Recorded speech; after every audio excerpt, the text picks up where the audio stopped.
De la culture de la tomate à celle du jatropha, une plante qui risque de faire beaucoup parler d'elle, c'est que ces graines pourraient servir à la production de biocarburants et aider de nombreux pays à mieux gérer la crise de l'énergie.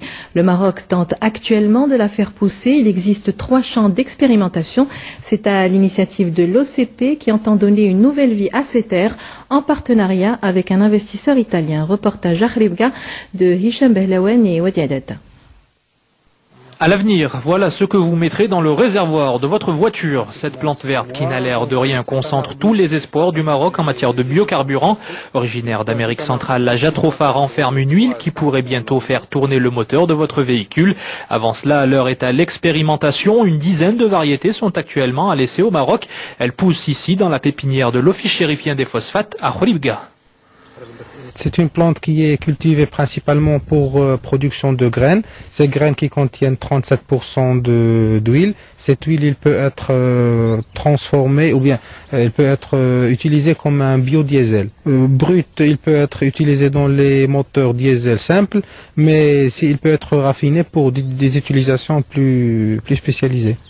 En plus du champ d'expérimentation de Khribga, l'OCP teste sa plante miracle sur 2 autres sites, l'un à Bengrir, près de Marrakech, et l'autre à Jorfelsford, non loin d'El Jadida, un peu moins de 25 hectares qui suscitent la convoitise de nombreux investisseurs étrangers. Récemment, nous avons des contacts avec des investisseurs, avec des porteurs de projets qui veulent soit investir, soit étudier la faisabilité donc de cette filière. D'une manière générale, la production de biocarburants ne doit en aucun cas donc supplanter la production de denrées alimentaires.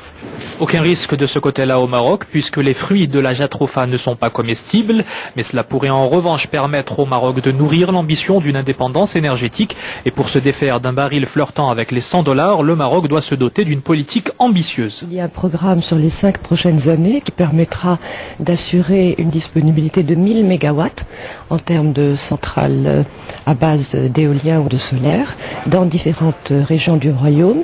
Et il y aura également un plan d'action extrêmement important qui va impliquer un certain nombre de secteurs, notamment l'industrie, le tourisme, le transport, pour assurer un certain nombre d'actions d'efficacité énergétique, de manière à ce que nous puissions avoir une réduction de la consommation de près de 15% à l'horizon 2012. Et ce n'est que d'ici 3 ans, au mieux, que les premiers bidons d'huile de jatropha seront produits.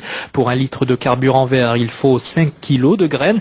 Mais avant de pouvoir remplacer son plein de diesel par un plein d'huile, il faudra que le Maroc se dote des installations industrielles nécessaires.